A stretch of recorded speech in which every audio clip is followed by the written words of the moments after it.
All right. Hello, everybody. Thank you all for joining in. And Stan, the man, the first one in. Hey, I appreciate it, brother. Ethan P. Hey, what's up, brother? David, how's the home time going? We're going to talk about all of that in just a minute. I'm going to get this a little closer so I don't have to talk so loud for y'all. But the short answer is, man, home is always good for me. I got to tell you that. I love it. Uh, how's everyone doing today? Ethan, David, chilling in SoCal. Nice day today. You know what? I don't want to be that, sound like that guy, but, you know, every day you healthy right now is going to be a good day, right? There's a whole lot of folks sick out there, and we ain't one of them, so we having a damn good day, all of us. Stan is sitting in Georgia. Y'all, Stan is driving. Stan, tell me again who you driving for. I know you told me once, man, and I forgive me, but I brain fart. But I know a lot of my subscribers uh, are new or still have questions or hadn't gotten into the business yet, but they're aspired to.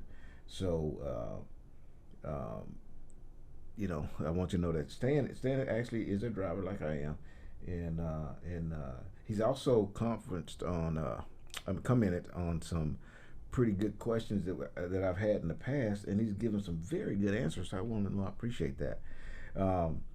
So just so you guys know, there is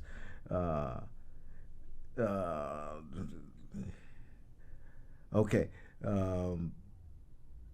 Well, that is not good news. Okay, so anyways, I had one of our subscribers who drives flatbed for Prime, and I intended to do this video earlier, do this live early in the day, but I just did it as soon as I could, and I wanted to talk to him because I wanted to get you guys some information on Prime's flatbed, and of course I'm going to give you some information on Melton's flatbed at the end of the day. Whichever company you go with, it doesn't matter what company you choose. You just make sure that the company you choose is the right company for you, and the best way to do that is to get informed, to get some good information. And so I try to provide as much information as I can. And I know y'all look at me, y'all go, man, 50, you always, I don't care what company you with, you just tooting them up, But I have been very fortunate in trucking. I have, and I know that. I know that it's not maybe the norm for somebody to cakewalk through it like I have, and I don't expect for everybody else's journey to be like mine. But goddamn, if I can help you get it there, I'm gonna do it. You know what I mean? Because I want everybody to be jolly and have a good time, make them dollars. Take something home to the family. So when you go to home time, you actually have a home to go to. Everybody ain't looking at you like this. They all mad because you ain't bringing home them dollars. See, so that's what I'm trying to do. I want to give you guys as much information as I can. EPES is where Stan works. Just see them trucks rolling around all the time, and maybe I can get him on the line. Stan, if you have an opportunity, the numbers on the screen right there, Stan. If you got an opportunity to, just give him, they got to hook it up so just in case he does call. But I let him talk about his company and how he's doing, and maybe it will give you guys some insight. But I think I got the phone hooked up too. So if anybody want to call in and run their mouth with me, you can do, because I can do it. I actually here and run my mouth all day. But I want this to be for you guys. I'm always here to try to pass forward some information, help you guys make some informed decisions. Okay.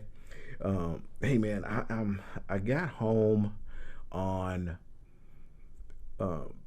actually I got home Saturday morning, really, really, really early Saturday morning. Now I almost came in on Friday night And the reason Greensboro, North Carolina, that's where Epps is from, out of. But I see those trucks running around a lot. So I got in on Saturday morning, and I actually stopped. I parked at a Love's on. I stopped short of Houston, and the reason I did that is because the closer you get to Dallas and Dallas Metroplex or Houston Metroplex, you're gonna have a very tough time finding parking if you get too close in. Basically, you need, when you come to Houston or you can go to Dallas, man, you basically need to come in and handle your business and get on out of there. Because if you don't, you're not going to place a park. That's just a fact. Is there some truck stops on the outer areas of Houston? Yes, there is. But the problem is they have like 50, 60 parking spots, and they fill up real fast, right?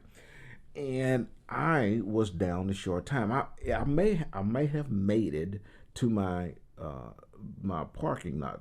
Melton has a shared property here in Houston where we can park, and I would have made it, but probably with just minutes to spare, and I didn't really want to chance that. So I went ahead and parked at this Love's about 100 miles out, and then woke up Saturday morning and drove on in.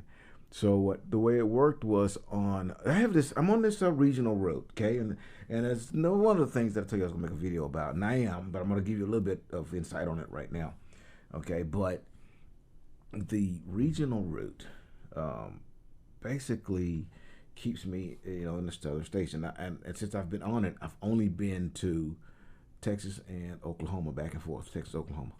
Okay, so I've been enjoying it. Did I have a hiccup? I had a hiccup last week.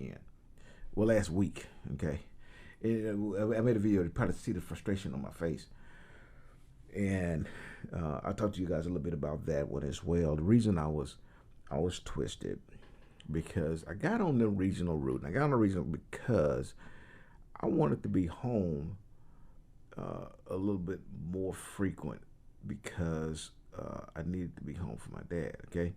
And he's doing really good now. Everything that he's going through right now is mental, but physically he's doing really good. He's gotten he's got done all the chemos and all that kind of stuff, and he had the surgery to get all that thing cleaned out, and so it's just now living with the results, and so I wanted to be home for him, so I decided to do this regional thing. So that, it's, the function of a regional is to get you through the house or to the house more frequent. Through the house means you'll be able to park, do a 10-hour break at home, and then do your 10-hour sleep break at home, and then take off. That's through the house. To the house means you're gonna get at least a 34 or something like that. You see what I'm saying? Okay, so that was the goal. And last week I got a load. The load the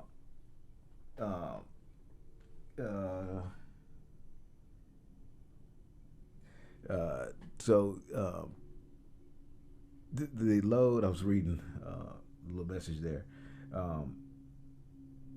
The load I was on was a Houston load. Okay, so that meant last Thursday I was headed to Houston, and I dropped in Houston last Friday. The first drop was, I think, 8 a.m. and a second drop was 11 a.m. and then I was empty. I was empty at about 10:45. Okay, and I'm cool. They got me to Houston. This regional thing is working exactly like I thought it was. Yeah, call the wife up. Hey, I'm gonna be at the parking spot, in about an hour. So come grab me, and I'm ready to go to the house. Bling, a message come across Qualcomm. You got a load. I say, okay, well maybe. I'm literally now pulling out of this customers. I just sent in my empty call. So basically, soon as I sent it in the car, the thing gave me a load. But I thought it was going to be something that I picked up, and then I would take it to the yard and leave it there, and then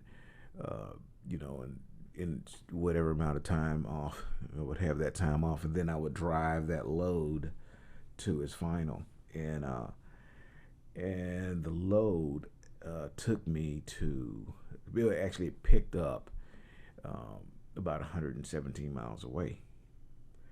And I still wouldn't have a problem with that if the 117 miles was soft. And then I had to come back through to Houston to go where, no. This went north, 117 miles, something like that. And then went a little further north of Fort Worth for the final. So, needless to say, that was not a load that I was going to be able to take, go pick up and then come back to Houston, then go back to north of Fort Worth. That wasn't going to work. So I ended up picking that load up and then stopping and parking in Anna, Texas for 57 hours. I sat at a Love's truck stop for 57 hours. Now, we are in this COVID-19 thing, so you're not going to hang out in the truck stop. You're not. You're going to handle your business, and then you're going to go get back in the truck. So I'm in a compartment smaller than a jail cell, I'm sure. I've never been in one, but I'm sure it is. So I'm stuck in this thing for 57 hours. I was hot, not well, I was physically hot, but mentally I was twisted hot. I couldn't believe that they gave me a load.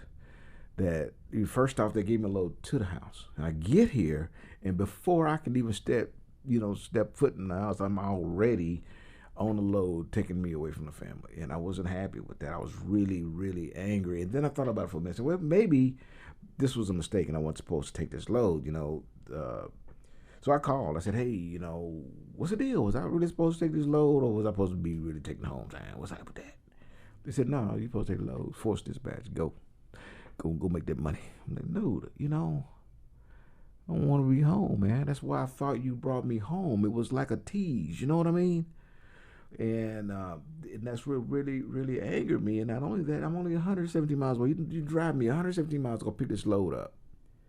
And then make me sit for 57 hours. I got paid $0.00 to sit for 57 hours because I was under a load. I didn't get paid for that. I just sat away from my family. I was twisted mad, and that's the reason why I was so upset when I made other videos. I just didn't speak on it because I would have not been kind because of my state of mind at the moment. Okay, so now, why am I, not all the way hot and twisted about it right now? And notice I said not all the way because I am a little bit, still a little bit confused about how that could have happened, But to the other side of that situation, we have low freight, and basically, you have to go make that money when you can make it. You can either sit at home or you can go make some money and make it when you can, because you just never know when that door's going to close, okay? And the company's goal was to help me to make that money. And was it, maybe in my situation, my option, if I had the option, it would have been to do something different, not go sit for 50 cents. I would have said, you know what, I'll pass on that money, get that money to somebody else. I'll pass. I'd rather sit down and, eat dinner with my family. But it didn't happen that way, and I got over it, and it is what it is. So this week, they sent me a load. The load delivered in, it was in Dallas again, okay? So it delivered on a Friday morning, okay, in Dallas. So a little bit east of Dallas is where it dropped off, right? So I dropped off, and then I called before I sent in that e-call. Hey, y'all gonna send me to the house? Or he said, well, we got a load on you right now. That load picks up in wherever, it delivers on Monday in Houston. I said, oh, whew, perfect. And that's the way it's supposed to work, okay? And so it did. I was able to go pick the load up, drive the load to Houston, and I got here on Saturday morning, and I was able to make some good food with the family, and we sat down and ate, and my parents came over, and I got a chance to visit with my father, and everything was good, man. And it's just a matter of working with the program. Are they going to always be able to get you home 2 or 3 times a week? I don't even have to be home that regular, but I would like to be home on the weekend or something where I can have fun with my family. During the week, let's face it, most of us during the week, man, family are doing their thing, working, school, whatever. And it's the weekends when you can spend some time with your family. That time doesn't come back. If you're in your 50s like I am, and you got grandchildren, 1 minute they're this big, and the next minute they're this big, and the next minute you get a graduation. You miss a lot, man. And I've always been in my grandkids' life, and I always will be, and I always want to be. So that's what makes it a little bit difficult, to do OTR and be grown. Now, I've said before, if you guys are new in the industry, the chances of you not being able to or being able to get into this industry and go straight dedicated, straight regional is possible. It's not. I'm not saying it ain't. It's possible. But especially if you're young, I highly advise go do some OTR. Do OTR at least your first year, maybe longer if you can do it. And if you don't have any family at home, basically, wife and kids and everything at the house, then it'll be a perfect time to do OTR. Why you want to do OTR in the first place is because a lot of companies look for that OTR experience. Okay, they also look for OTR experience based on which company you're going for. If you're going for a refrigerated company, they may and let's say you're pulling dry van right now, and then you want to go to a refrigerated company. And all they do is let's say Prime. Prime does. They're really, really, really major on refrigerated. It's what they do. Okay. So let's just say you wanted to go to Prime, and they wanted a certain amount of experience, and they want a certain amount of refrigerated experience. You're gonna get a lot of that if you were doing refrigerated OTR. You see, as opposed to dedicated. And I say that because on an OTR run, you might have an OTR run with 7, 8, 9, 1,000, 2,000 miles on it. Okay, you're doing a regional or dedicated route. Chances are it's going to max out at 500 miles. Chances are they going to be longer ones? Of course, they're going to be longer ones. Okay, there's always exceptions to every rule. That's it. Except for math. Math is what it is. Period. Okay, and science is what it is. Period. But the realities of life can have variables. So, is there an opportunity if you do things a little different? Of course there are. But I'm going to tell you, you can do really, really good if you spend some time doing OTR. There's a lot of difference there because with OTR, you get to, you have a clock management situation there where you might have a 2,500 mile run over 7 days or whatever, and you need to make sure you get there on time. So how are you going to organize that time? That's a skill that you're going to polish doing OTR that you won't ever get a chance to do if you were doing regional or dedicated. Okay, so these companies are looking for that type of experience. Okay, even if you were signing up for them, y'all don't want to do OTR with you. I want to do a dedicated or regional ride with you. They want to know still how much OTR experience you got. You know, because that tells them a little bit more about you as a driver. That's the way it works, unfortunately. Okay, so that's the reason it's called. Okay, it's necessary to do OTR. I've done it. Okay, I've been there, done that, and got a T-shirt. So I don't really. Now I ain't do it very long. So I did a year. Okay, but a year is enough. So now I'm ready to do some home stuff, man. So they had this regional thing, and I jumped on it, and it's been keeping me in the area. You know, I've been Louisiana, Texas, not Louisiana. I'm sorry, Oklahoma and Texas, and Oklahoma and Texas again. They go other places, but I just haven't gone there yet. And I just, as long as they start steering me toward Houston, towards the weekend, man, I'm doing real good. So the president of the company, let me get you a little closer here. So the president of the company sent a video for us, and the video is telling us what the state of the company is and how things are going. And they basically said the same thing that I've heard, my previous company say, because I'm still on their email list, and they still send me their in-house corporate videos. And the stuff is still the same. Hey, it's tough. It's tough out here, and our goal is to not let anybody go. But if it happens, this is how we're going to do it. They're going to first try to get some early retirements going, and then the very last thing they would do is release people, but they try to furlough or something like that. But their goal is to, like any other business, stay afloat. And sometimes, especially during times like this, it's going to be a while before America bounces back, because America is America, not, this isn't a dictatorship type of situation where you're told what to do and then you do it, and then there is no options. Things are a little different here. Like we still have new cases of this virus, and no real way to combat it other than not getting it. That's it. The only way you're gonna not get this virus and come out of it and be good with it is to not get it.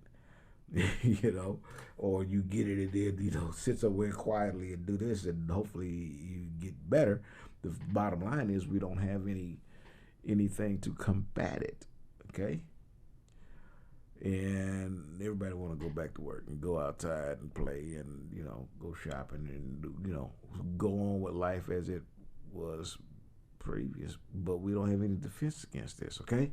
So let's say you was in a dictatorship, it'd be a little bit different. They would say, nobody's going nowhere, sit in the house. Don't go nowhere. If you go outside, we're throwing you in the penitentiary. And that is what it is. But, it don't work that way in America. It don't. And so I go through all that to say, the fact is, we don't know when this stuff is going to end. We don't know if it's going to peak again. We don't know what exactly is going to happen, because we're Americans, and as a culture, we're too impatient on things. And not only that, we have become a country of consumers, which means we don't really produce a whole lot of stuff, that is not enough to support us as a society. So when all of this is over, how long does it take us to get out of the situation? Depends on how many people and how fast we can get those people back to work. Well, if you're not producing anything, if you're not producing much, okay, then how? What are you going to do? Where are you going to go? There's no jobs. So, a lot of them that were out there right now, before this, restaurants and things like that, a lot of those restaurants not coming back, man. They're not. There's a place right down the road from me, and this place was pretty popular. It was called Fish Place, okay? And I just passed by there a little while ago, and their spot is they're moving out of it. They're moving out, man, and they probably can take it. You you'd be surprised, man. A lot of people live for week to week to week to week. That's just a fact. A lot of people do that, but a lot of businesses survive month to month. This month take care of this month, and we just hope we make enough money next month to stay afloat. That's what happens, and when that month don't come, they're done. They're out of business. Okay, so those people got to find places to work. They don't have another skill, what they gonna do, right? Okay, so at the end of the day, us as truck drivers, if you're a reefer company, you got to be able to, you need places like the fish place to stay open so you can go take them some grocery. So they can sell it to somebody else they can eat. That's how it works, right? So, we have that issue. And then, hold on a second. Excuse me. Hold on, guys. All right. A lot of meat processing plants have shut down. Meat processing plants shut down, then, a lot of people don't work. This is a big trickle-down effect, and that's what we're going through right now. Okay? Let's see if we got some questions on here. Demond Wilson, 850. I'm in school now. I plan on doing flatbed. Are you still enjoying? Yes. Yeah. And I'm gonna make a video on. I bought some new flatbed stuff, and I'm gonna make some videos on using that stuff when the time comes for me to use it. I'll make some videos with them. It's gonna be pretty cool, I believe. Okay, things that make a flatbedder's job a little easier. We're gonna find out. I mean, it is what it is. If it makes it easy, it makes it easy. If it don't, it don't. But we're gonna find out. I bought some things for the haul tarps. For the not tarps. Steel rolls, steel coils. How to make those, secure those a little easier. I bought some stuff for that. So we're going to try them out to see how it works, okay? I also bought some new tarps. Oh, man. And I'm going to make a video with these new tarps. Whoo-wee. Man, I'm telling you, the difference between the tarps that I purchased and the tarps the company supply is night and day. I understand why the company gives us tarps to give us, but you got the money to spend and buy your own. Ooh, man, you wait till you see these. You lay off the chain, brother. I really enjoy it. Let's see what we got here. I want to do Southeast Regional when I graduate. Well, if you like flatbed, my friend, just hit me up again after this video. And after this video, I'm also going to put in the description in my link that you would click on, and it'll take you to the recruiters and everything. It's going to be a little tough right now with any trucking company getting into this industry right now, and with no experience. And it's because it's just tight. They're trying to keep fed the drivers that they have right now, let alone bring in a new mouth to feed. Okay, it's tough. It's tough. Now, am I saying that it's impossible? Of course it's not impossible. Nothing's impossible. Except for you, a male trying to give birth. That's about it. Anything other than that, you can do it, okay? The thing is, you want to click that link. I'm going to put it down there. You'll click that link. You want to see the information because you want a recruiter to call you, right? You want a recruiter to call you. Now, when the chances of them hiring you ain't all that good, it's because once they start hiring again, you want to be number 5 or 6, not number 5 or 600 on the list, okay? They may never get to you, so you be proactive, okay? But once you get done, man, I mean, if you want to do flatbeds when you go to a flatbed company, okay? If you don't choose Melton, go to a flatbed company. That's all they do. That's what they do. Okay, you can go to a big carrier that has they do a little bit of everything. Problem is they do a little bit of it. When you go to a company that's all they do, then that's 100% of their income. So 100% of their effort is going to be keeping flatbed running. Follow what I'm saying? All right. David. Oh, I'm sorry. The boss says, I don't blame you. I've been wanting the consistent home time. He's talking about my situation with last weekend when I didn't get to come home. But that's one thing certain about trucking is uncertainty. That is true, and we try to roll with it the best we can. So where was I with David? David says, I've been doing flatbed for 3 years now, and I want to do oversized and heavy haul. That is exactly why I'm doing it. Okay, so we're on the same page. What do you think is the best way to do that? Keep on following me, brother.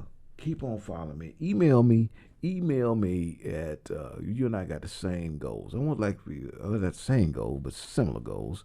I want you to email me 50 plus, spell out plus 50, the letters the numbers 50 and then the letters plus PLUS.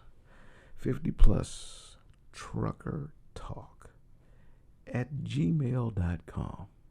And you and I need to have a conversation. So let me tell you something.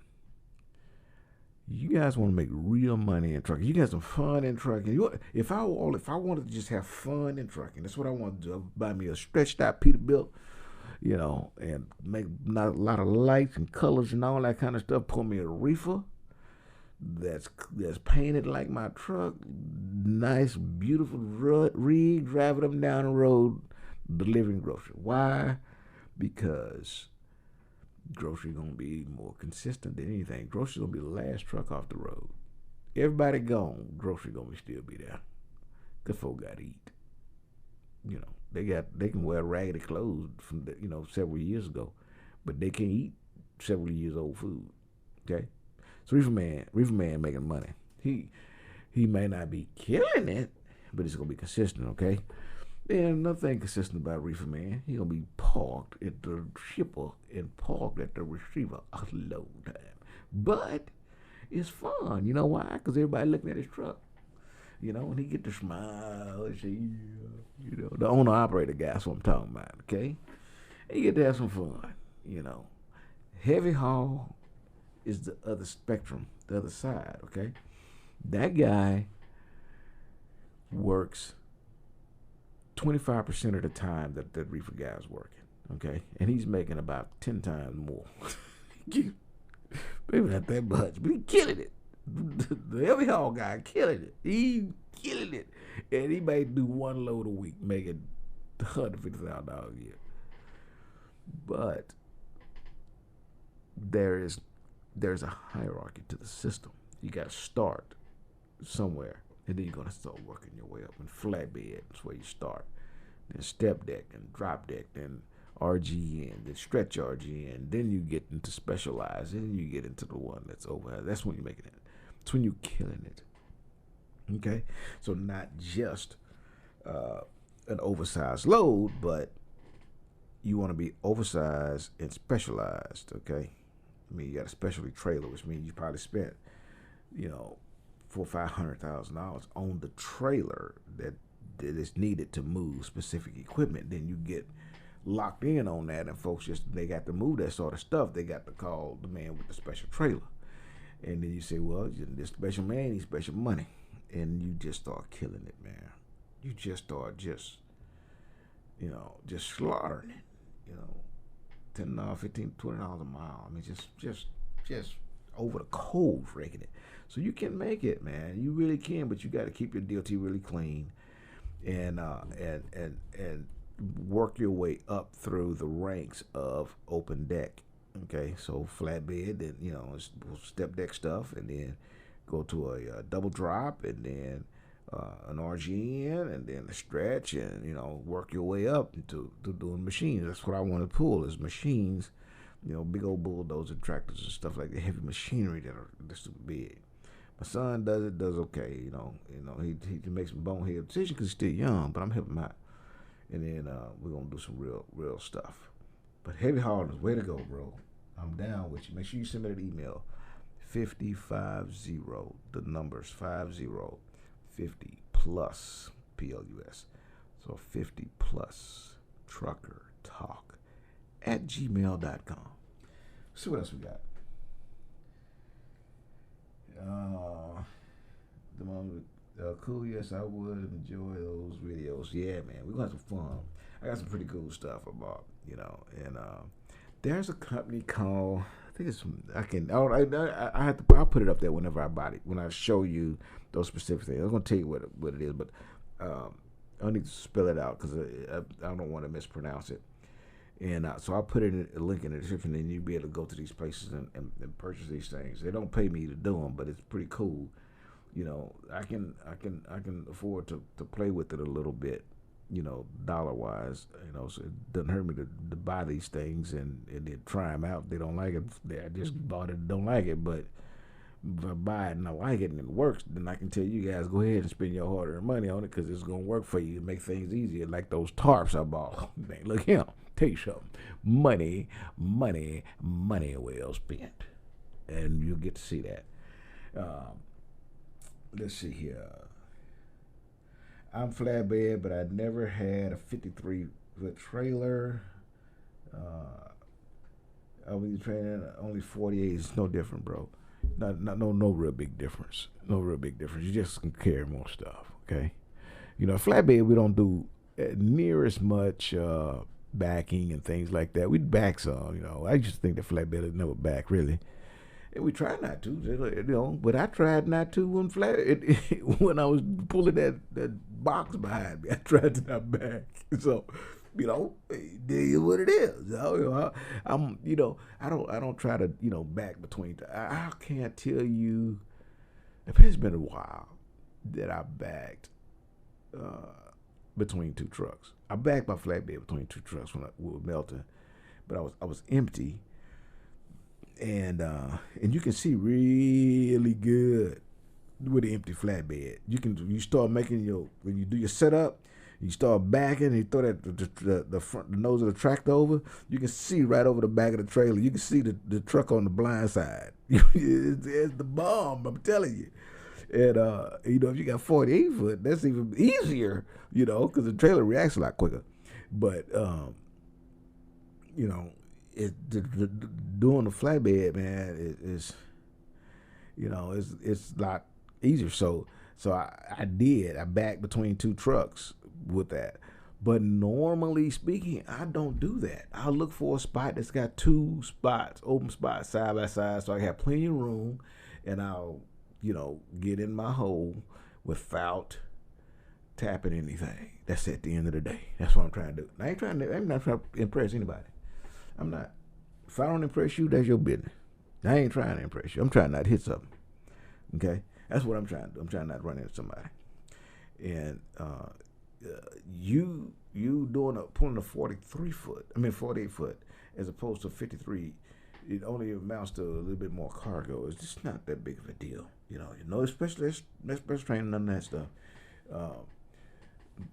I've always pulled tandem trailers. I got a spread axles right now. So the guy said to me, spread axle, right? I'm at the yard on Melton when they hand me the keys. Okay, here's your truck. There's your load over there. I said, so all y'all trailers spread, right? He said, yeah. I said, well, how you do a spread? Don't jackknife it. That's all I can tell you. Don't jackknife it. Don't screw up the front tires. They'll come off the rim. Okay. See ya. Then I said, okay, bye. And that was it.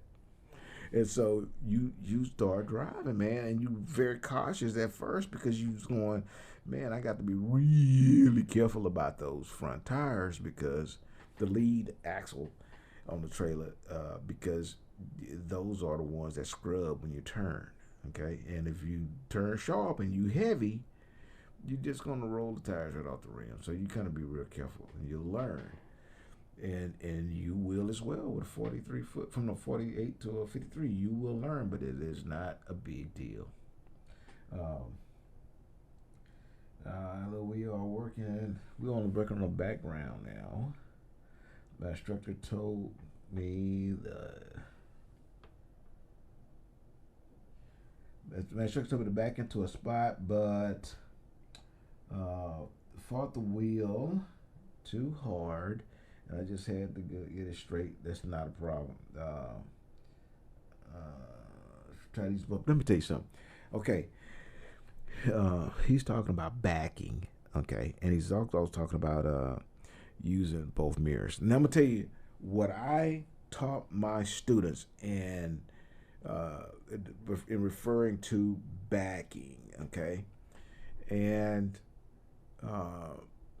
all backs need to wind up in a straight line. And you can't do a straight line back, you're not gonna be able to do nothing. That's just the fact. Okay, so let me just speak on straight back, okay, first. And you're gonna use this in all realms, okay? So let's just say that you're in the lane and you are in the center of the lane, and the lines on each side of this lane are straight, and your tractor is straight set up, okay? Reverse, and you're gonna start backing. Here's my advice to you, is what I teach my students. I don't care which mirror you use. I don't care which one you use. Pick one. Pick this one. Cool. I don't ever want to see your head turn to this mirror. This is a straight line back. So what we're going to do, and it's something I want you guys to do, just think about it. What I'm telling you is true. I'm telling you. And my students did it, and then they got it. It clicked. You don't use both mirrors. Just use that one, okay? And make sure that the truck and trailer is the same distance from when you start to when you finally pop them brakes. That's what you want. If you got a foot off the line, just use that mirror and keep that trailer and tractor a foot off of that line. If you continue straight with a foot off that line from the front to the back, did you ever get out of the box on the other side? How could you? If you're straight and you're looking and you're seeing your truck and trailer going straight out of this mirror, then you got to be straight out of this one, correct? This is what confuses you while you're driving, okay, or while you're backing, and your hands are here, okay? I'm trying to keep it over the deal. So your hands are here, and your head is doing this constantly, okay? And what ends up happening is you see a little bit more on this side than on that side. So you make an adjustment, okay? And then you look over there and you go, the trailer is coming back over here, but I'm losing over there. So you do this, and then you do that, and then you do this, and then you do that, and then you do this, and then you do that. Don't. You're straight already. You're straight. You don't need to do this. The person that's telling you to do this is a person that's trying to overteach you. Simplify it, okay? Simplify it, guys. You're here. Your truck is straight. Your lanes are straight. You're doing a straight line back. Pick a mirror. I always use this one because it's the simplest, right? If I'm straight, that's all I'm going to do is use that mirror. Look at the back of my truck. Use the lines. Go straight. Use it. Don't do this and back and forth. You're going to confuse yourself. You confuse your brain. Okay? So don't do that. Just use that. If you're straight in this mirror, there is no way you're not straight in the other one. Okay? The only time you want to look into that other mirror is to make sure that no one has walked into your path, okay? That nothing's new over there, but you don't have to use that mirror to guide you back, okay? If you got that down, I promise you're gonna do the same thing when you're doing an angle or a 90 or anything else. Pick a mirror. And once you got your truck set up, you can use that mirror. You only want to use the other one to make sure nothing new has come into play. You know, a pedestrian or some jackal driving a truck who decides that he wants to move when you move it, you know, or can't wait and wants to go around behind you, that sort of thing. That's what you're looking for if you're looking in that mirror. But what you're not going to do is look in that mirror to guide yourself. Number one, you can't see anything out of that mirror over there if you set up. If you set up, that mirror over there is now just showing you something random because everything is on your good side. That's what you can see. You can roll the window down and look out and all that kind of stuff, and not do that more than the mirror. Once I get set up and I'm gonna start backing up, I'll let my window down and look out the mirror so I can get a real sight, not objects in mirrors closer than the pier. You follow what I'm saying? Don't make these things hard on yourself. And don't let your trainer or anybody else make it hard on you. They can, man, because they want to prove to you that they are super truckers, and that's because they are they're the instructor, so they know. Everybody learn a little different, and if you're an instructor, you have to learn how to teach different. If that's what you want to do. I learned that. I'm very grateful for the students that I had because they were each guy was different. Every one of them, they were different, and each one of them taught me something different about how to instruct. And some of them were hands off, some of them were hands on, some of them. I think Chris. I learned the most psyche kind of thing. I learned from Chris, and Chris, I knew he had it. I knew he could do it, but for some reason I couldn't get it out of him. Yeah, I knew he could do it. Because he kept showing sparks of it. I knew he could. And it dawned on me, it's me. He was intimidated with me sitting there. So I got up and went to the bunk, closed the curtains, and I said, park this truck, get it in there. As soon as I sat on that bunk, I heard them brakes release, and he started moving that truck. He was sitting there petrified the whole time I was sitting. He couldn't. He wasn't. It was him being intimidated by me, and then believing that he could not do it, not that he couldn't do it.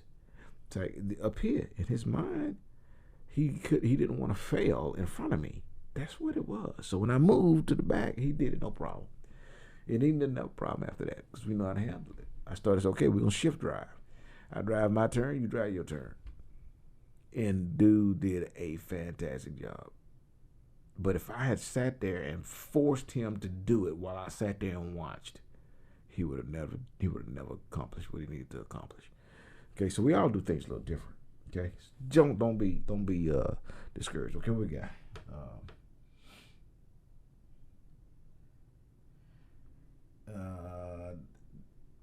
David Garrison, I do the same thing. I find one that has two openings. That's right. He's talking about the park, and he always look for the spot that's got two. I either look for a spot that's got two empty spots side by side, or a pull through. If I can do a pull through, that's even better. Otherwise, I'm gonna do a back and get between two. Now, when you have spreads, guys, like this, if you got spread axles and you got 45,000 pounds on the back, you better not try to get between two trucks, because you're gonna have to do your pivot's got to be tight, and you got to, after you do your pivot, you're gonna have to bring the nose of the tractor back, which means you almost 90 degree on the tractor trailer, make it 45 on the tractor trailer, and at that point you're about to take the tires off the front axles. So you can't do that. All right, keep that in mind. David said that's exactly what I've been doing, whipping my neck and fighting the tractor trailer. Don't do it, bro. Try what I'm telling you. It's gonna come out a lot better for you. Okay. Use your advice. Makes sense. Yes. Trust me. Also never told me to pick a mirror, but he did tell me to watch my mirrors. Glad he was up. It's it. Swift Temptation need to. Listen. Swift sent me a text message say, "Hey, we want you to come back." I was like, I don't think so. No. No. Now, I'm not saying that Swift is a bad place, because it's not. It's not. I make really good money there. And I really like the people that I worked with. I mean, really liked them. I really did. I had a really good time, bro. I would go to the terminals and I get to meet you guys, and it was a lot of fun. I really enjoyed it, and the atmosphere around there was really nice. And all the driver leaders that I met, everybody, management, everybody was so cool over there. I really enjoyed it until I met the one asshole that made it not good. But other than that, man, I highly recommend them. I do. Unless you want to do flatbed, just don't go over there if you want to do flatbed. Not consistently because they still growing it. Okay, and I said it's a backup to do flatbed. I'm saying if you want to do flatbed, come to Melton. At least you're gonna be running. You know what I mean? Okay, so, but I think they I don't think they just reached out to me. So I think they, it was time for them to send a blast text message out there, a phone number they got, and said, "Hey, you want to come back to work?" Because I ain't going back over there. I mean, I'm really good where I'm at. If I wanted to do dry van, maybe, but I want to do dry van. I want to do flatbed, so I ain't going back over there. But needless to say, if you guys want some. If you guys have an idea, so like, just say you want me to do a backing video, and I'll have to. It might be real cool for me to do a backing video with the tripod on the back of my flatbed, because you can actually see the trailer go into the lane. Maybe I'll do that for y'all, okay? But I would do it empty because this is a spread axle trailer, and I can't do a dry van maneuver on a spread axle trailer, okay, with a load on it. With no load, it doesn't make any difference because they're just going to slide. But I need them to slide, not drag, because if they drag, then I'm in trouble, So maybe I'll do that, You guys let me know if you think so, if you think that might help you. But it might be pretty cool. I've never seen it, y'all seen me with cameras on there and moving around, but not like that. If the trailer was empty, it would be essentially you looking at a dry van with a camera on the back of it. That way you can see the tractor and trailer going into the hole. So maybe I'll do that one of these days. I have some, a lot of drive time and a lot of space and no place to go, and I'll do it for you. And that sounds like a whole lot that I need for it to make the work, but believe me, it can happen. Okay. Spence said I was with Schneider for 9 months. I'm considering flatbed with no flatbed experience. Is Melton a good start? Melton, especially that you already have your CDL, you already have some driving experience. If I was you, I'd be sending them a message right now. Actually, once this live is over, I'm gonna have a link at the bottom. Just click that link and say, hey, you just fill it out. It's got like 3 or 4 things. You want to know your contact information, basically, and then the recruiter will call you. You got experience. It doesn't have to be flatbed experience. I had dry van experience. I didn't have flatbed experience when I got here, but they're gonna give you a good 8 days of securement training, and then they send you out there. And if you decide that, you know what, I really wish I could go out with a trainer for just short period of time, whatever. They may be able to work with you with that. I'm not 100% sure, but if you tell somebody that you are, you really want something extra training, for them to tell you no, don't seem like this is what's gonna happen. You know what I mean? You basically telling them that you're not confident yet. So I'm pretty sure they'll send you out with somebody, but you probably won't need to. I didn't. Just kind of figure it out, and you'd be surprised the help of the brethren out there. They help you get going, okay? But, man, I again, guys, I know you're going to say, man, this guy likes to toot his own horn. Man, I have had a cakewalk with trucking, bro. Everybody said, don't go to Swift, don't go to Swift, don't go to Swift. And I went to Swift and had a damn good time. I hit it. It worked. when I went to Flatbed, I had a few options and I chose Melton. And man, I get a home run again. I mean, dude, this place, Melton is cool, man. It's a really, really, really, really good place. And their equipment, bro. Oh man, I ain't got a bad piece. I ain't. First off, they don't keep raggedy trucks. Whenever you get a dirty truck, when you go to Melton, and they dispatch you on the truck, if it had 350,000 miles on it, I guarantee you it looked like it's got 5 miles. Guarantee. If it don't, let me know. I give you 500. I'm telling you, they keep that equipment just top notch. I went to the terminal to pick up my tarps and everything. Last week they had about, I don't know, 15, 20 new trailers sitting out back. Just in Tulsa, okay? I don't know, maybe 60, 70 brand new trucks. They got a bunch of new Freightliners too. But man, they keep their stuff straight, bro. They want you to wash the truck every 21 days. If you get dirty between then, you need another one, just call somebody up and they'll say, go on, I gotta get it clean. They want your stuff. They want their stuff tight, man. And I'm really, really, really pleased about that.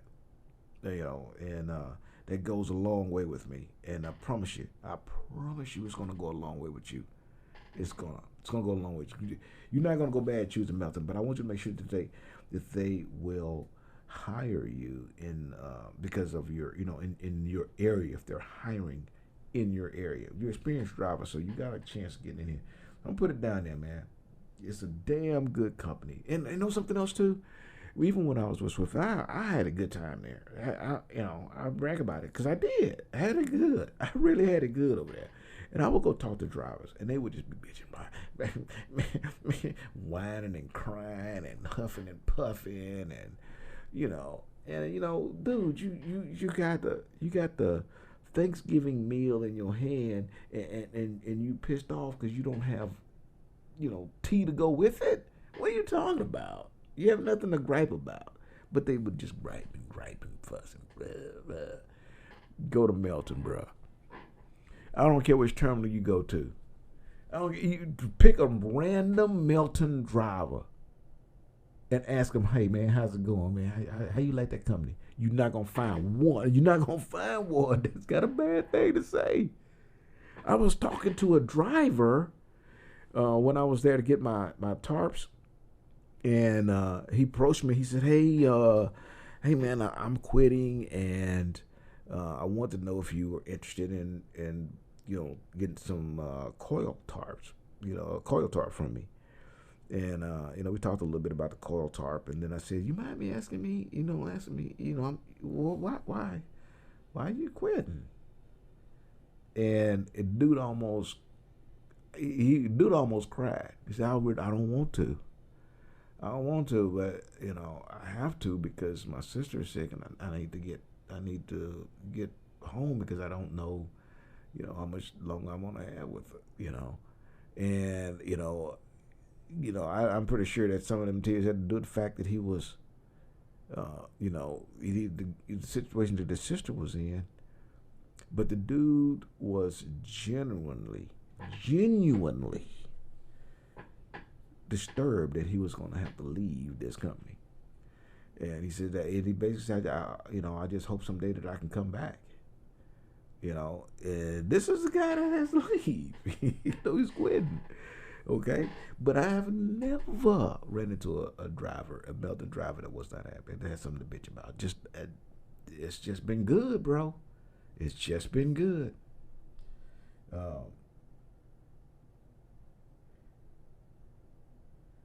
And then, because he says,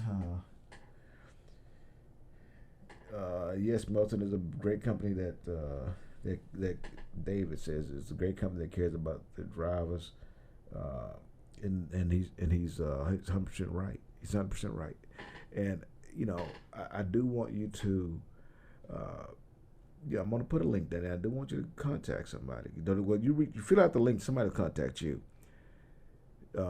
But to speak on where they're at with their drivers, Melton, they're slowing down on hiring. They have quit. They've postponed ordering further new or receiving new equipment, and even the CEO is taking a pay cut, and a lot of management is taking pay cuts, and all these sort of things because they're trying to, keep running, in the black, and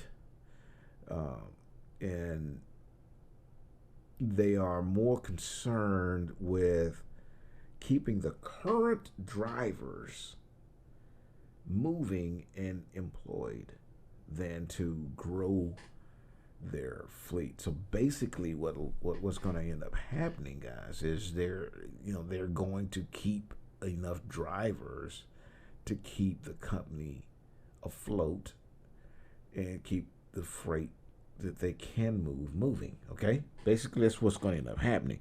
So as people like this gentleman that I met last week, who unfortunately is leaving the company, that might open a window for you to come in. So definitely follow that link. Okay, that being said, they may not fill his seat, and they may not fill his seat because that is yet one less mouth to feed. You follow what I'm saying? Okay, and if they don't have to feed that mouth, the rest of their drivers can share into some of that. I know it sounds, well, man, that guy's here anymore, so, they just not going to hire him and give his freight to somebody else. Well, yeah, because we're in that type of time right now, and the company would rather have a few guys working hard than a whole bunch of guys not. You see what I'm saying? And that's a company, because it wouldn't affect them. I mean, they just got the freight moving. That's it. But the drivers are going to get a little bit of pay because it's not enough to go around, right? They buy the same pie. They bought the same pie. Cost them the same amount of money. But if they got a bunch of miles to speed, they just have to cut it up in smaller sections. You know what I'm saying? What they are trying to do is not cut it up in such small sections. They want to make sure that they give the drivers enough to eat that they're going to make them, get them full, get them fed, that kind of thing. So not a lot of companies think about it like that, and I'm glad they do. Let me catch up on my deal. Melton sounds cool, but 2 weeks out and a couple of days home seems tough. Sometimes yes, bro, but that is trucking. That is trucking, and you be surprised, man. A lot of companies, a vast majority, won't even let you stay out less than 14 days. And that's the way trucking works, So what you do, that's what I was talking earlier about OTR. Okay? You do OTR, it's because you got to get that experience. And that's what you want. And then eventually something may open up like a regional or a dedicated route, and you can try to choose one that will run in your area and will help you get home a little more frequent. That's the ultimate goal, But the essence of trucking is trucking, not homing, and it pays good, but it's that sacrifice. That sacrifice, being away from the house, is a factual thing, but it's just how it works, And you can also get into it and get some experience driving, especially the OTR. You have to go through it, and then you may be able to grab something like a mail delivery, where you would pick up in one city, deliver in another city, turn around and then come back, and then that city's having to be your home. Those work, or places like Pepsi and Coca-Cola, or grocery supply, stuff like that you can get a local driving job, and have that OTR experience helps you get there. But you got to do your time, bro. It's just. I know it seems tough, and it is, but it's a part of what we do. It's a part of trucking. That's why a lot of truck drivers are crazy as hell, because they can't get on. They can't keep saying. Let me see. I used to go home. This is Spence. He says I used to go home weekly. When my girl is coming with me, so well, he's doing the East region, so I think he's probably doing something like what I'm doing, and it's pretty cool. You can't take your spouse with you. You know, you follow the proper protocol. Don't put somebody. I don't care what company you're with. Do not put someone on your truck. Do not put a pet on your truck without permission. They need to know that. You know, I'm gonna tell you something else. If I had a pet in the last month, if I had a pet, I know of 2 loads that I would not have been able to take because they don't allow you on the property with a pet. Just letting you guys know. And if you're going into a chemical plant, you yeah. Yeah, you can't take a pet or any personnel that is not driving into that plant. At least the one that I've gone into. So keep those things in mind. But if you you know, you don't have to be by yourself. You can take your spouse for a journey. Um, I've been in the Northeast. I haven't been to the Northeast. The furthest I've been is Clear Rapids, Iowa. Further south, 20 miles from New Orleans and Jacksonville. That's cool. I take them. I take them. Demar Wilson, hey 50, will this? Okay, will this one to be your first runner? Tarping and coal. Well, you know, I started flatbed in on New Year's Day. I was in orientation, so um, I removed tarps in North Dakota at like -3 or something. It was horrible, horrible, and I did it outside, and my tarps were frozen.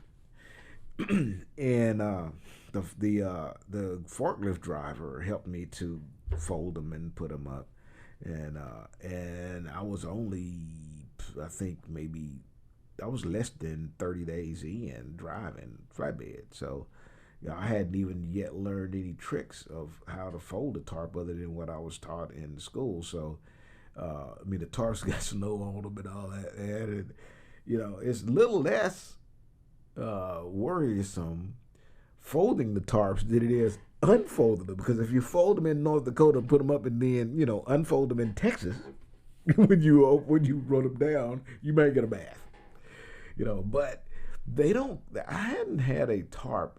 They say they get frozen, they get stiff, and but they're not, you know, like you finna bend it over and they crack, you know, that sort of frozen. But you know, they have their challenges. And let's just talk about the other side of it, okay? Can you imagine being on top of those tarps in a Texas heat? It's 110 degrees outside. You got to get on top of them tarps after it's been in the heat for, you know, half the day. It will literally melt the skin off your body, I'm pretty sure. But these are things that we learn to make adjustments, you know. And you know, we do it. I have a problem with it, but it's not my. This is my first everything. First winter, first summer coming. You know, first fall, first everything coming with flatbed. And by the way, winter with a dry van or a refrigerator trailer ain't all that either. Okay, just so you know, just so you know, cause man. You driving in winter in the snow and all that stuff with that pulling that Vox, or driving up I-80 through Wyoming with 70-mile-an-hour winds. They're pretty bad, brother. I would fold a cold tarp in -3 every day if I didn't have to drive through Wyoming in that crazy weather with the wind blowing 70 miles an hour. For real, 60 mile an hour. I mean, the wind blows so hard over there, they actually close the road for wind for high profile vehicles. And I would much rather try to fold a tarp in the cold all day. The guy on the forklift helped me out there in North Dakota though, and we knocked it on out pretty quick, and it was pretty cool. Anyways, let me see what else we got.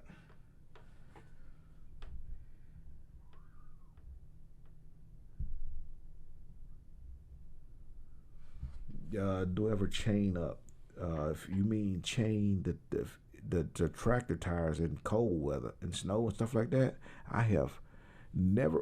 I chained up a couple of drives one time when I was actually having trouble with a flatbed when I was trying to get into a building and the ground was frozen as I go into the building. I had to go up like a little hump, and I was slipping, so I put some chains on to help me get into the building. But other than that, I ain't put no chains on. I'm not putting chains on.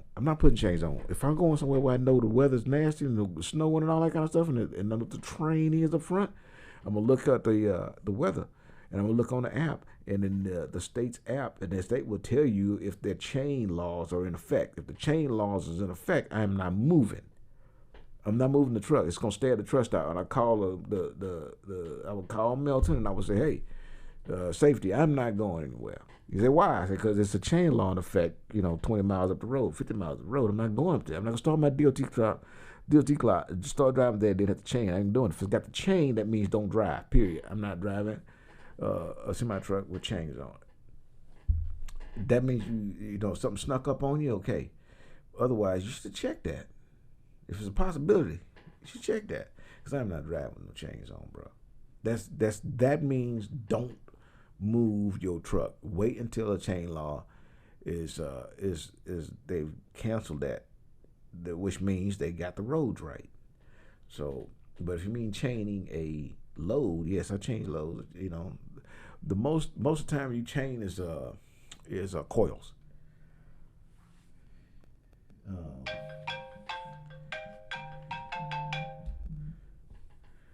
What's happening? They hung up.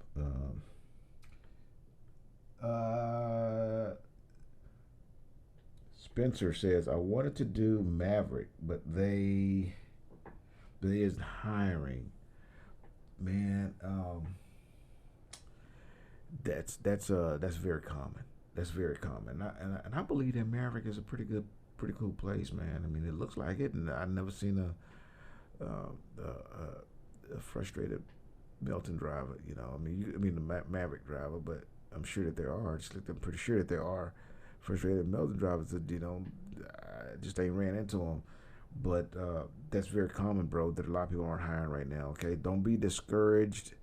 The freight market will change. Everything, things will bounce back. Just be patient, but don't be stagnant. Okay, don't just like stop trying. Okay, keep trying. And keep trying over and over again, which means try back. If Maverick is where you want to go, try back with them. Whenever they said that they're going to be hiring, try back. Don't give up.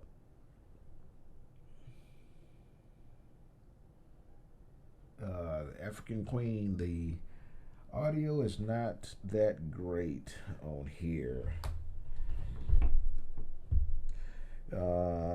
I have to put my live on the iPad and smartphone, and it still seems low. Does anybody else have a problem with the audio? I haven't heard anybody say anything have a problem with audio. Let me know if you are. Blue Max Transportation is out of Carolina. I just lack experience. Don't give up, bro. They may, you should still find something to do and get you a little experience. And then if that's where you want to go, get back to them when you got a little bit, but doesn't mean you have to stop. Keep kicking. They're governed at 78.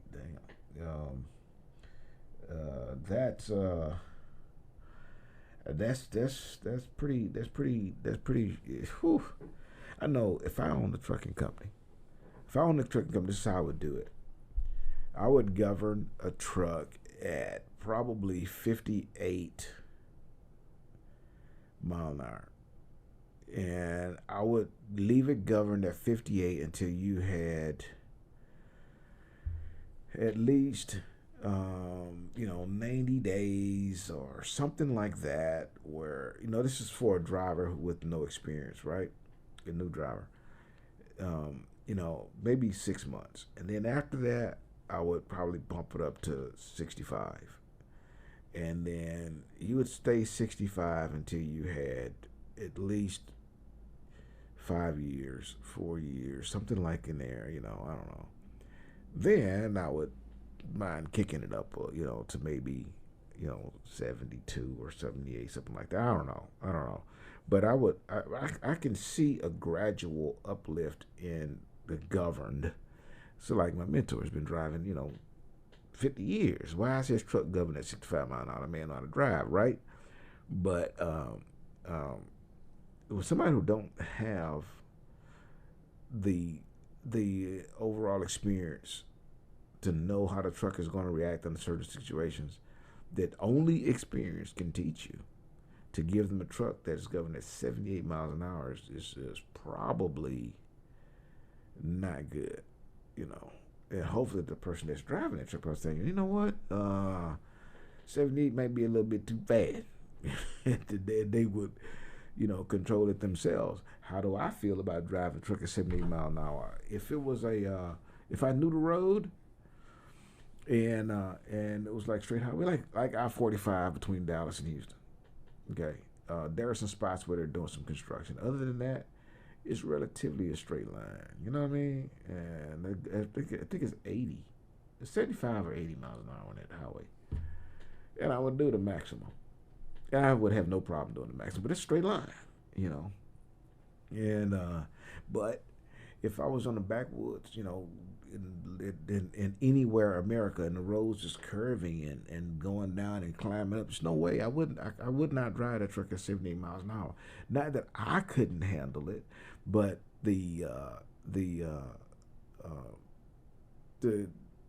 actual physics of driving a 80,000 pound piece of equipment at 78 miles an hour through gravitational turns with people uh, stupidly pulling in and out of the highway, but probably is a bad decision to make. I know that I wouldn't do it. But there's a whole lot of times I wish I could drive 70 miles an hour.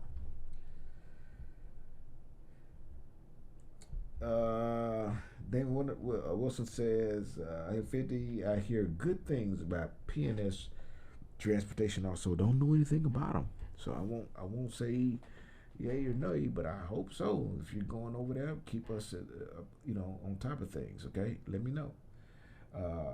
I'm from Wyoming.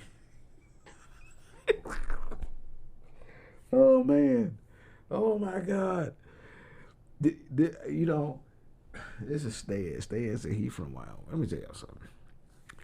Stan lived. If he grew up in Wyoming, Stan could be. He could be 20 years old, and I promise you, he has gone through more seasons than somebody who's 250 years old. By the time Stan turned 70 years old, he gonna go through about 500 winters, 500 summers, 500 springs, 500. That place, man. You know the best thing about Wyoming is the antelope that I get to see on the side. You know, this beautiful herds of antelope.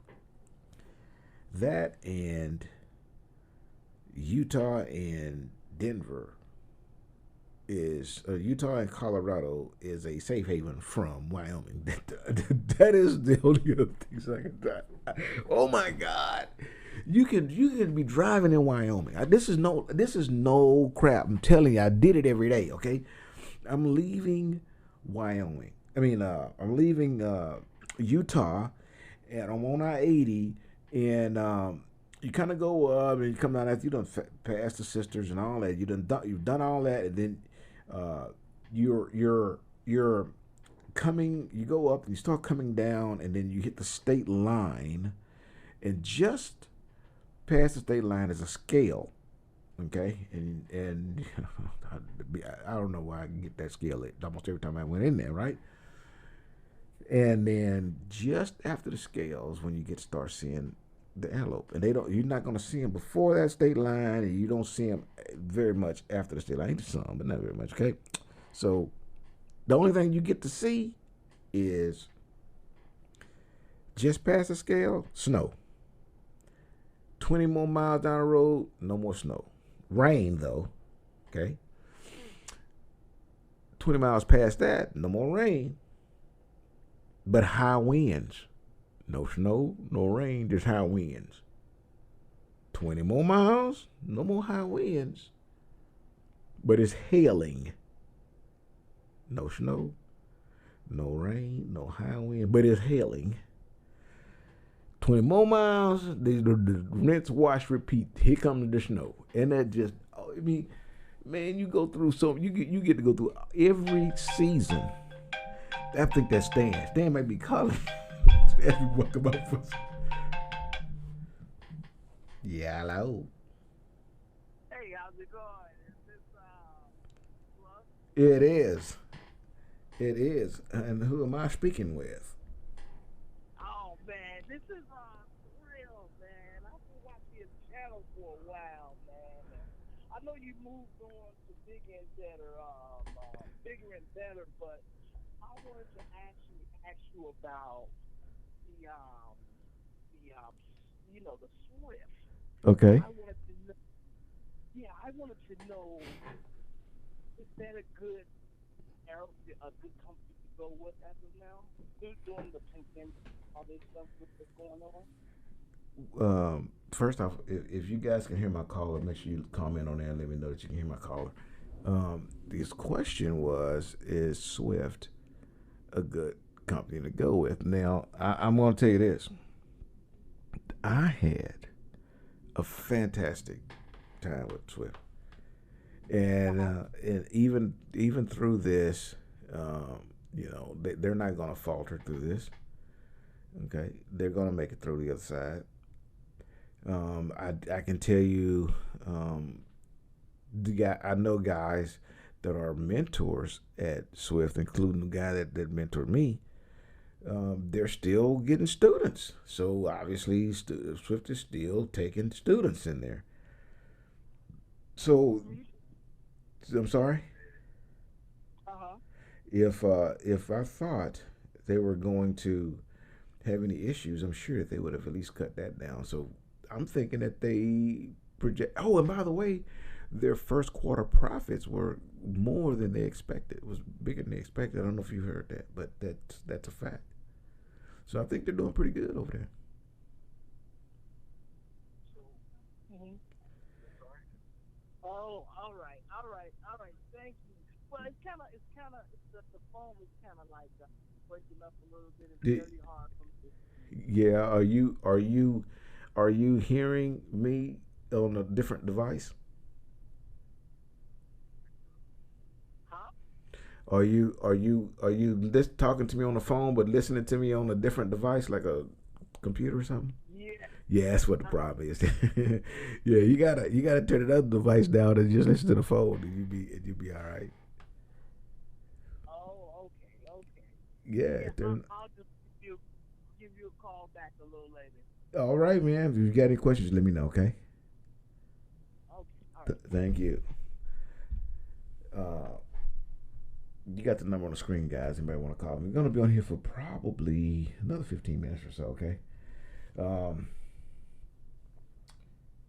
Let me see here. Stan. Oh yeah, that wasn't Stan getting on me. I was talking about Wyoming, and that Wyoming will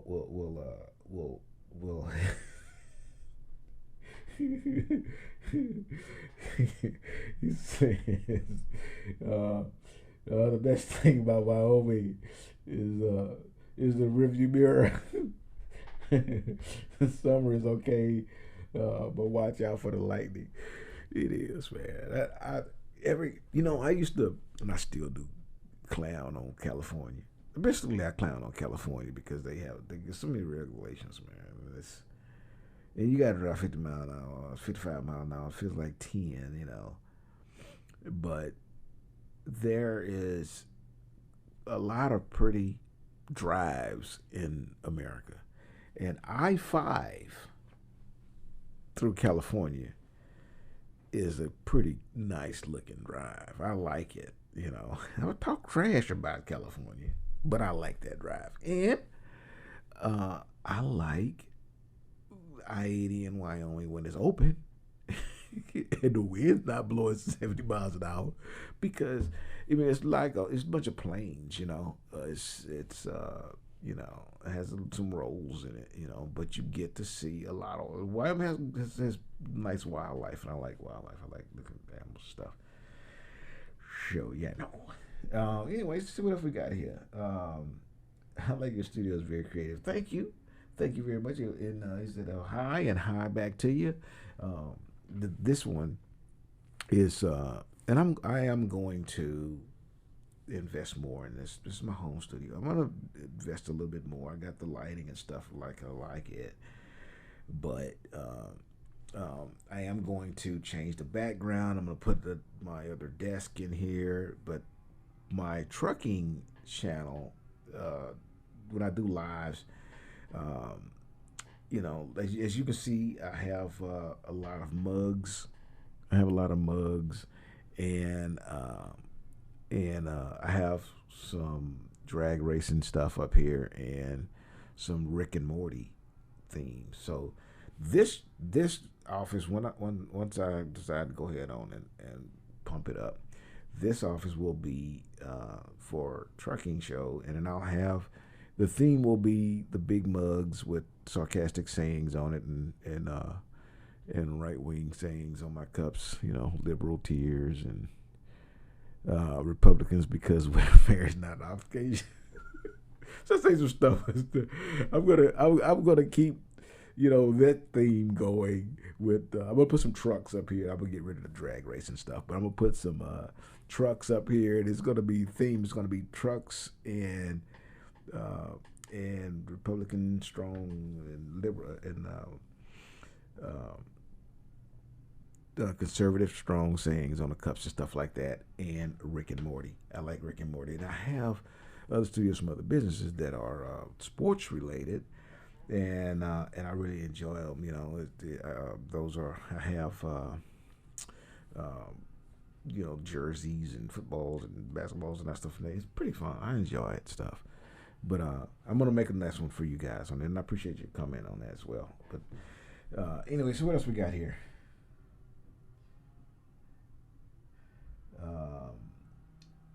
You know what? It will be perfect background. A big picture of what you see in these perception of the video.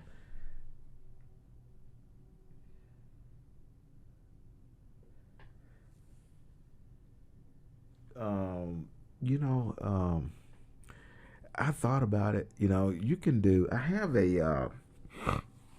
Forget the name of the thing, and I don't keep it here except by the studio because it's first off extremely costly.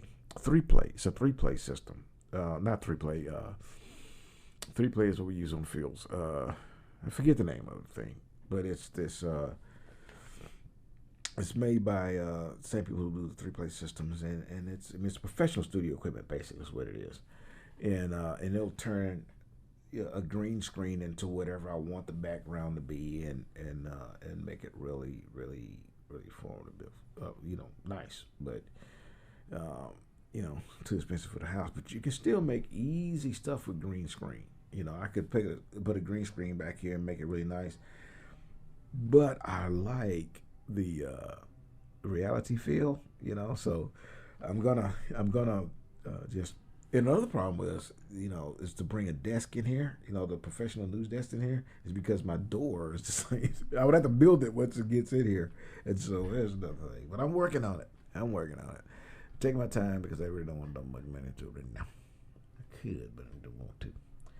Mainly because we had a faltering season because, my other business didn't do anything because we used to use sports marketing. And we had no youth sports to market. So even with my business, I made $0 because that was there was no sports, so it's really bad for me.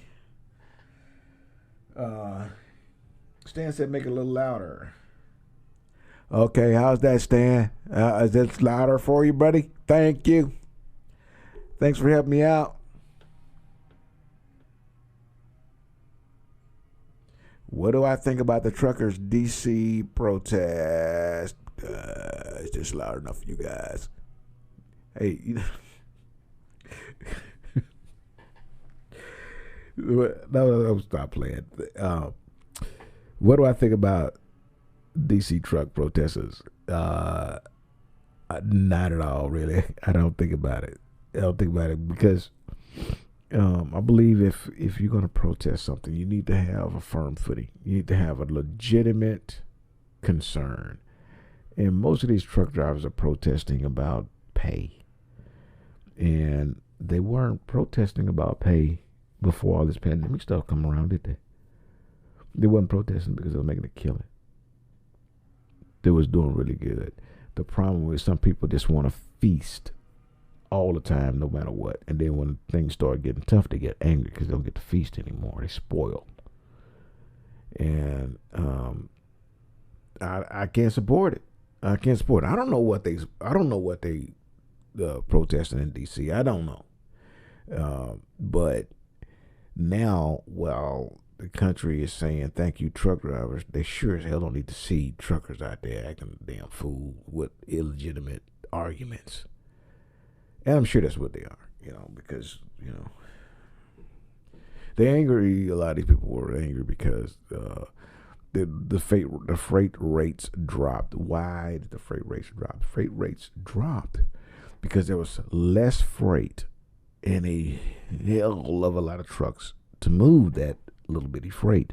And when that happens, that drives the price down. Okay, when America is not driving to work because they're working from home, they're consuming less fuel. They consume less fuel. There's a lot of oil that doesn't need to be turned into fuel, so it just sits in tankers out in the middle of the ocean. And because nobody needs it, what happens? The price drops on it. So now you can buy fuel for a nickel. You know what I'm saying? But that's the nature of it. But you don't see refineries, sending their employees out to Washington to protest in the middle of the street. That's stupid.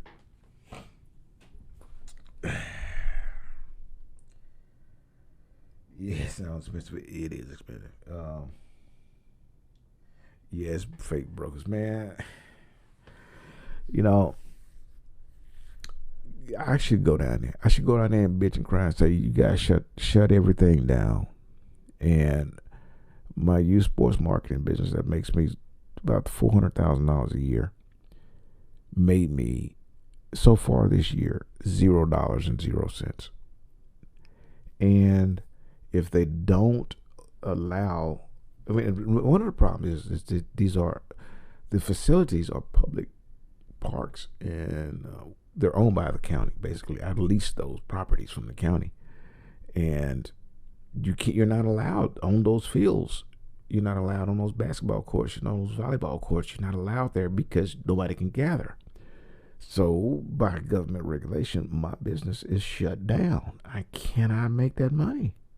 That money's not coming back, and I don't qualify for any type of relief with that business.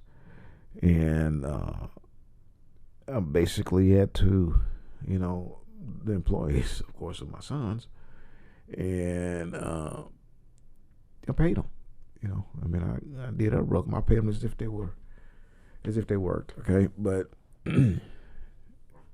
if I thought like these truck drivers, and I could just go to the government and say, I lost almost $400,000, so somebody owes me and I'm mad. I'm angry. So I'm going to kick a can all the way up the road to DC. See, that don't make any sense, right? But I only had 2 employees, my boys. I had some, I have other guys, and like, some guys that do umpiring and stuff like that, and they also work in studio, help me with those Excuse me. Hello.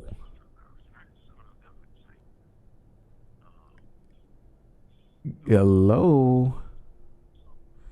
They are. If you call me, guys, I really appreciate hearing from you. But if I call you, if you call me, what you have to do is turn off your device that you're listening to me on. Okay. If it's if you call me on the phone, but you're watching me on a laptop or something like that, you can't do that. You got to turn the volume down on a laptop and don't look at the screen because it's not going. The timing is not right. What I'm doing right now, you're going to hear it in a few seconds later. So the timing is not. So I might say a whole sentence, and you're sitting there going hello, and you don't even know that I answered the phone because you're watching it, and that don't happen until like 30 seconds later. Okay, so. In business, I've been in business long enough to know what the right thing to do is. And so when I was feasting, when I was making all that big money, you save it, man. You put it to the side. And so now when this thing hits, so what? I just don't get to make the money, but it's not going to drive me out of business. And I was able to pay my sons the salary, just like they worked. I did that because they're my boys, basically. They're my sons. If they wasn't, then I probably would have gave them some sort of furlough or something, break them off a little something, but I wouldn't have given them full salary, but I could because I had it, and I had it because I didn't go buy $180,000 Peterbilt with a bunch of lights on it and looking nice and pretty and stretched it out and do all that kind of stuff, and now I got a truck note on it, and now the market fails, and now I'm mad because I have no savings because I misspent. I'm mismanaged because I'm a truck driver, not a businessman. That's what you see protesting right now. Unfortunately, I feel bad for them. I do it, but fooling is money still will soon part. It's just the way it is. Last opportunity for you, bro. Last opportunity. I hope this works for you. Hello. Oh, good there. How you doing? You got it this time? No distractions in the background, right? I can't really hear you. Can you hear me now? Yeah, I got everything turned up. Can you hear me? I can hear you, but it's kind of muffled a little bit. And all right, what about now? Can you hear me? Is this a little bit better? Little bit. All right, what can we do for you, brother? What's your question? Yeah, I was just wanted to ask a question about how was the Swift company working out for you? Now I'm no longer with Swift. I'm with Melton now, but I do know that Swift is doing pretty good. They're doing excellent. Okay, all right, thanks. You betcha, man. You thinking about going over there? Yes, sir. Do it, man. Do it. You won't have any regrets. I hadn't. All right. Yeah, all right. Thanks. Thank you. I don't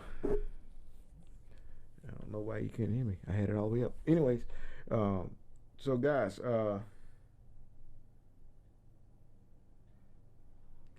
no hippie. That bald head is glycerin. Of course it is. I got all these lights blinging on it. I don't have nobody here to throw powder on it and kind of make it all not so shiny. I'm using stand lights. On the stand instead of ceiling lights coming down, so the lights are actually pointing at my face instead of coming down on me. So yeah, I get the all of the Crisco shine, Mister No Hippie.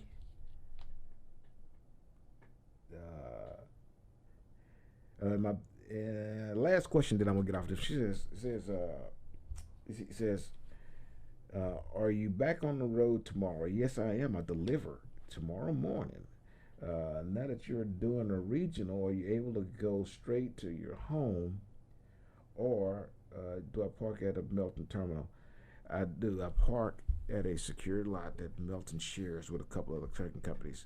that's actually owned by Waste Management, and it's about a 20-minute drive from my house, and it's not bad, man. Can't drive those big old trucks in here, but they stopped me bright and early. I wouldn't be able to make it close, but anyways, I'm enjoying it, man. So far, it takes a little getting used to it and get home as often as I thought I was going to. But it's only the second week, so in the second week they got me home. Not saying that I got to be home all 2 weeks, but right now we just are going to have to make the adjustments, until everything gets back to a norm. Okay. Anyway, guys, I'm gonna end it with this. Okay. I appreciate all you guys logging on, and if you guys want to come play with Melton, at the bottom down there, I'm going to put a link, and you can hit them up. Again, it's going to be it's going to be a lot of hit and miss getting hired at any trucking company right now. But until this thing goes around, all we can do is try, right? So don't give up.